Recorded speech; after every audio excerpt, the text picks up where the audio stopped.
Enough already. For a moment, I was about to retort. But I held back those words. How long are you gonna be away from home? The housework is piling up. Get back home already. Maybe because I stayed silent, Bob went on ranting.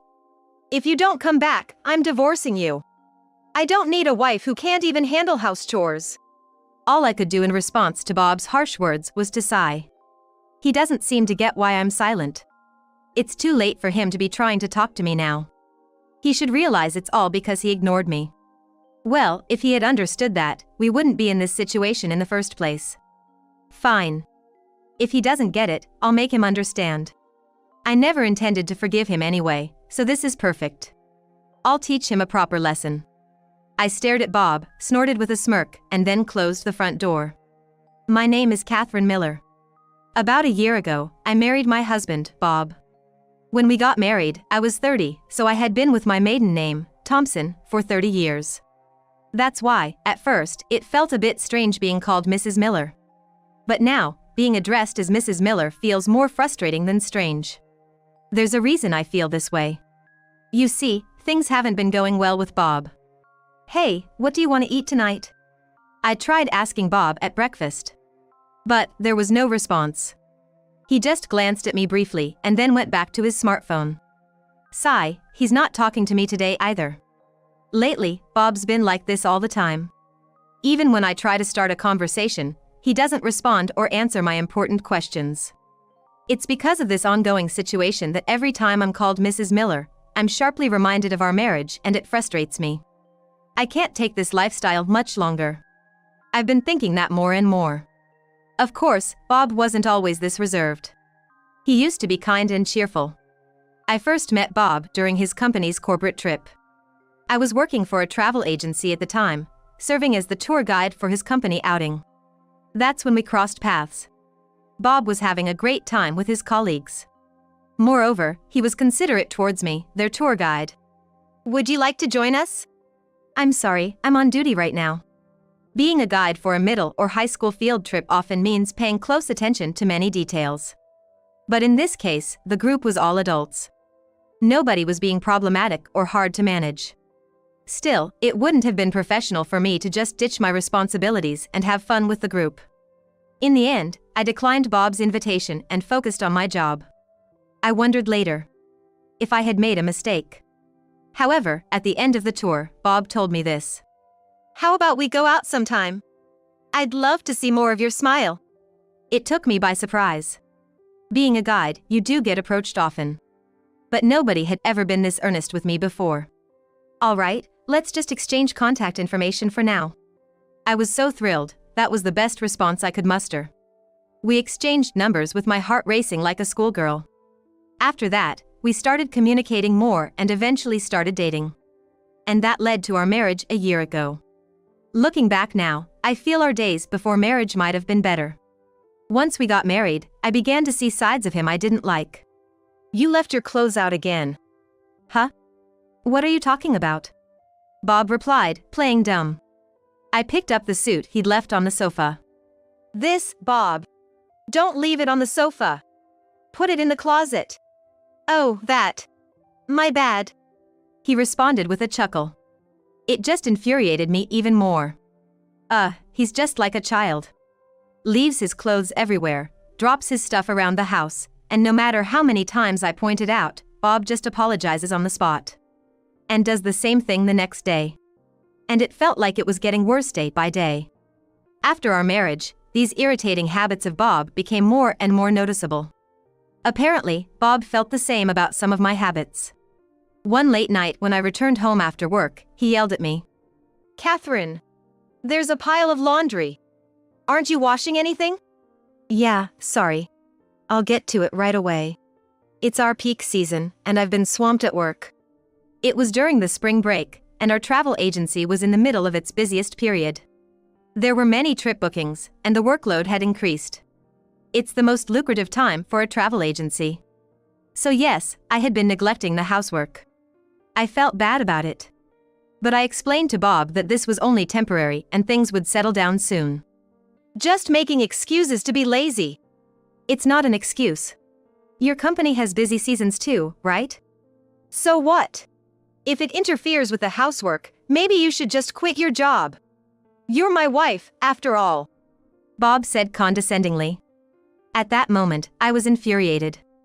I couldn't help but raise my voice in response. What's that supposed to mean? I work too. Shouldn't you be helping with the housework? Why should I do housework? Isn't that the wife's job? We're both working, so we should both pitch in, right? Don't you get it? I confronted Bob, but he just turned away. Then, in a sulking tone, he said, House chores have always been the wife's job, haven't they? You knew that before we got married. Things have changed. Couples work together now. Even though I said this, Bob acted as if he hadn't heard. Eventually, our argument escalated and we slowly stopped talking. A few days later, when I came home, I heard Bob's voice from inside the house. Huh? Is someone over? I cautiously entered the living room and met eyes with my mother-in-law in the kitchen. Oh, welcome back. Hi, why are you here? Well, she sighed before continuing. The story dated back a few hours. As she was preparing dinner, Bob had suddenly called her. Mom, I need your help. Catherine won't do any housework. What? Catherine? She keeps saying it's her busy season, so she's slacking off. I can't even get a decent meal. He apparently said. Of course, that was a big lie. Sure, because it's a busy season, I might not be on top of all the chores. I might do laundry for 2 days in one go. But I do prepare meals and handle the basic chores. So, I defended myself confidently. I sometimes use meal kits, but I still cook the meals myself. Bob interrupted. What's a meal kit? Sounds like a shortcut to me. I might have prepped ingredients, but I still cook everything from scratch. It's still cutting corners. Bob raised his voice, and his mother stepped in between us. After calming Bob down, she turned to me and said, Anyway, it seems you have been struggling, so I came to help with the chores. I see, I'm sorry. Don't worry about it. I bet Bob's just exaggerating. She glanced at Bob, who looked away, clearly unhappy. She then smiled warmly at me. Bob's been complaining, so I'll help with chores during your busy season. But it's okay. Just let me know what you'd like help with. With that said, Bob started devouring the food on the table. Soon after finishing, he promptly retreated to his room. Watching his retreating figure, the mother-in-law turned to me and said, I'm sorry, Catherine. What? Why? About Bob. He's probably not doing much around the house, is he? All I could do was give a wry smile when my mother-in-law said that. Seeming to understand my feelings, she continued. Bob probably called me over just to spite you. To spite me? As I asked for clarification, she sighed before answering. From her perspective, Bob was frustrated with me for cutting corners with the chores while ignoring his own flaws. To get back at me, he probably called her over, thinking that if she came, I'd have no choice but to do the housework properly. No matter how busy I was, I wouldn't be able to slack off. Moreover, she would surely scold me for not doing enough. That's what she guessed Bob was thinking. But contrary to his expectations, my mother-in-law showed understanding towards me. Not only that, she actually blamed Bob. This didn't sit well with Bob at all. That's why Bob's been sulking, she said. But what should I? Just leave him be. He's not a child. She laughed off the matter. But things wouldn't be so easy. Because from that day onwards, Bob stopped talking to me altogether. He wouldn't reply, no matter what I said. He'd even turn away from me. At first, I thought he'd give up soon. But no matter how much time passed, Bob didn't seem to want to speak. And like that, days turned into more days. Eventually a week passed, and before I knew it, half a year had gone by. By that time, I had truly reached my limit. This isn't a marriage anymore, is it? Feeling this way, I decided to file for divorce. After work, I went to a lawyer's office. Then, on a particular weekend morning, I left the divorce attorney's business card on the table and went back to my parents' house. To say I held no grudge against Bob would be a lie. But I didn't want revenge or anything like that. If I got some alimony, that would be fine. That's what I thought. But shortly after, an event occurred that completely flipped my emotions upside down. It happened a week after I left the house. In the middle of the day on a weekend, someone unexpectedly came visiting. I'll get it. Holding back my father who was next to me, I stood up and headed towards the front door. May I help you? I called out to the silhouette standing in front of the entrance. But there was no reply. Wondering who it could be, I opened the door slightly. The moment I peeked outside, I was taken aback. Bob? It was Bob standing there. He was looking intently at me, his mouth a tight line. I immediately shut my mouth. Suddenly, Bob raised his voice. What are you doing here? I was stunned by his outburst. Why is Bob angry? After all the silent treatment, I'm the one who should be mad. Such feelings overflowed within me. And at the same time, anger swelled up. Oh, doesn't Bob realize I'm mad? Well, if he doesn't, I'll make him understand. I decided to express my anger silently. Enough already! For a moment, I almost retorted. But I held back those words. How long are you gonna stay away? The house is a mess, just come back already. Since I kept quiet, Bob continued his tirade. If you won't come back, let's just get divorced. I don't need a wife who can't even do household chores. All I could do was sigh at Bob's harsh words.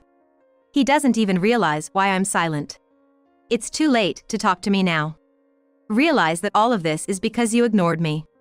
Well, if he had realized it, we wouldn't be in this situation in the first place.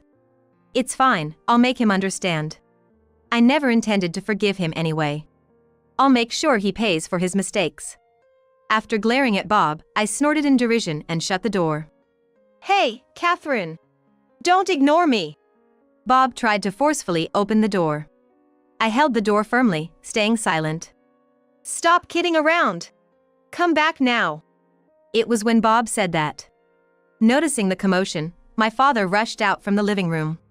What's going on, Catherine? Dad, please help. I whispered, asking for his help. My father took my place and confronted Bob outside. What do you want? Bob flinched at my father's stern tone. Soon, Bob started to look evasive and began making excuses. Catherine hasn't come home, and she left all the chores behind, so. I've heard all about it. This is your fault, isn't it? No, I didn't really. Bob looked more flustered. My father, pushing him into a corner, told him. You haven't been talking to Catherine, have you? And you came to pick her up? How can you even say that? Well, by not talking to her, you essentially gave up on your relationship. It's too late for regrets now. Bob jumped at my father's booming voice. Bob quickly distanced himself from my father and pointed at me. I'll forgive you now. At your age, you won't have many chances left after a divorce. All bark and no bite. That's the phrase that came to mind. He looked that pathetic. I sighed and retreated further inside the house. You'll regret this, Bob shouted. It was so loud I could hear him clearly inside. Shortly after, my father returned. I asked him about Bob. Where's Bob? He ran off. So, what are you gonna do? I initially planned to leave him be, but I've changed my mind. I'll teach him a lesson and make him truly regret it. I was determined. I was about to contact a lawyer when my phone rang. Huh? A call from Bob? I guess he switched to calling since I ignored him. However, my intention to not talk to him remained. I ignored the call. It ended shortly after. He seems to have given up. Just as I murmured that, the phone rang again. And after that, the calls just wouldn't stop coming in. So persistent. I might as well block him. I blocked Bob's number. I knew he'd figure it out soon, but I didn't care. If he gets the message that I want to ignore him forever, that's enough. That's what I thought. After that, I don't know if Bob realized he was blocked. But he didn't come to the house. And for that, I was relieved. And the next day, I went to work as usual. On the way home, I figured I'd stop by the lawyer's office. I'll discuss the next steps with them. That's what I was thinking while working. Lunch break rolled around, and I stepped out of the office to grab a bite. As I was heading out, a voice called out to me. Catherine! I've been waiting for you! Turning toward the voice, it was Bob. I was taken aback and blurted out. Why are you here, Bob? Catherine, why haven't you come back? You don't answer calls, what the hell are you thinking? Bob ranted loudly, drawing attention. I got flustered. Hey, don't make a scene here. You ignore me in person and over the phone. What choice do I have? He raised his voice, clearly agitated. By now, I was getting really annoyed. All he ever thinks about is himself.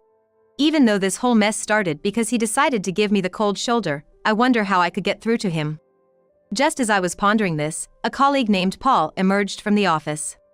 Paul is a male coworker. He's been hitting the gym, and it shows. Noticing the commotion between Bob and me, he stepped in. Is everything okay? Paul asked, concerned.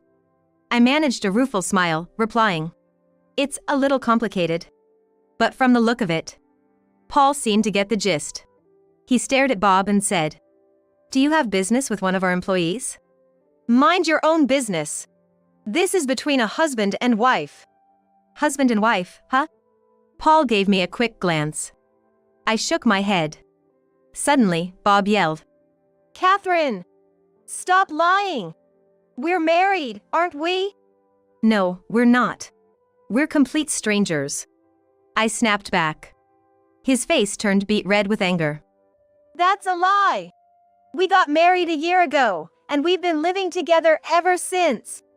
Bob began his rant, looking all high and mighty. I was looking at him with disbelief. Waiting for him to finish, I finally interrupted. Done with your tall tale? What? It's not made up. Well, where's the punchline about us being divorced? Bob looked stunned at my remark. Seeing his expression, I teasingly said, Oh, did you forget that you signed the divorce papers from my attorney? What are you talking about? I didn't sign anything. You did. It was on the papers my lawyer sent. I said in a slightly lower voice. What are you saying? Bob asked in disbelief, so I began to recount the events after leaving our home. The day after I left our home, divorce papers were sent to Bob. Bob might sign it, or he might not. Either way, I thought it was fine. But a few days later, there was a twist. My mother-in-law visited me. Apparently, Bob had asked her to handle the household chores in my absence. She urgently asked about the legal papers. When I told her how Bob had been ignoring me, she became furious. Then, she pulled out the divorce papers.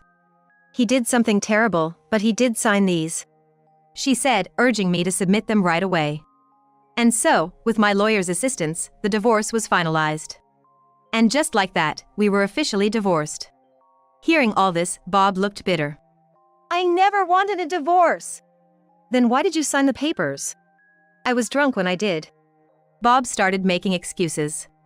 I was drunk and just signed it for fun. I never really intended to divorce. It was just a game. He went on with his excuses. But once you signed the divorce papers, there's no way those excuses will fly. You really expect anyone to believe that? But Shut it. We're already divorced. If you say one more thing, I'll call the police. I snapped at him. Bob looked down, biting his lip like a child. Just go away. I told him off. Bob turned his back, murmuring, You'll regret this. That's my line. Bob then scurried away. Surely, he's learned his lesson by now. We're officially divorced, and he's the one who signed the papers. He can't object now. I couldn't help but laugh. Later, I thanked Paul by inviting him for lunch. We had an unexpectedly great conversation. After work, I headed to the attorney's office. But then a problem surfaced. Bob might not agree to discuss it. We'll do everything we can, the female lawyer reassured me. But if Bob tries to approach me again, it'll be a nightmare. I emphasized this to the attorney. My job was done. All I had to do now was trust the attorney. I headed home, relieved. But days went by without any contact from the lawyer's office. Instead, something else arrived at my place. It was about 10 days after visiting the attorney, when my distraught father approached me. Something strange was sent to you. He handed me an envelope. It read personal identification notification. What's this? I opened it, and my face turned pale. A marriage application. I immediately called the attorney. explaining the situation. It means someone submitted a marriage application without your consent. Typically, both parties go to the county clerk order's office to submit a marriage application. But one person can submit it too. In that case, the local authority notifies the absent party. That's the personal identification notification. This is to ensure that the marriage application isn't submitted without the other's knowledge. There's only one person who'd do this. It has to be Bob. Infuriated, I reported the matter to the police through my attorney and sought advice. If you file for a marriage annulment mediation, it seems like a hassle, but it's the only way. I had the lawyer start on it immediately. At the same time, I reached out to my mother-in-law, thinking it'd be pointless to contact Bob. Well, the thing is, I explained everything to her, and as expected, she was livid. Bob, get over here. I could hear her yelling at him over the phone, followed by Bob's crying. It wasn't what you think. I did it for Catherine. What are you on about? What you did is a crime. You realize that? But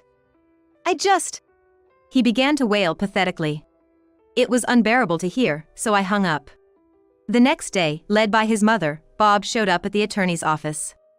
As soon as he entered the office, he immediately apologized. I'm so sorry. Please forgive me. Excuse me? There's no way I'm forgiving this. But I did it for Catherine. He started with the same excuse. So I told him, submitting a fake marriage registration can be considered forging an official document, you know. Of course, that's just a possibility. It's uncertain if he'd actually be charged with a crime. But as a threat, it worked wonders.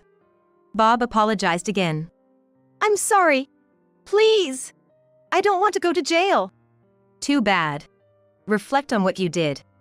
With that, Bob broke down in tears. Later on, in court, Bob confessed to forging the marriage certificate. I assume he testified that way, hoping to get leniency. However, life isn't that easy.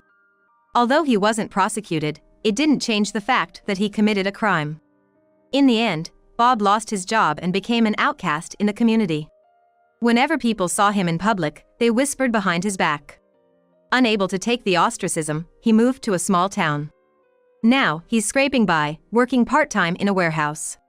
While I'm not ready to think about remarrying, I do want a fulfilling personal life. Things with Paul are looking pretty good, to be honest. If and when I feel ready to move on from the divorce, I'll think positively about it.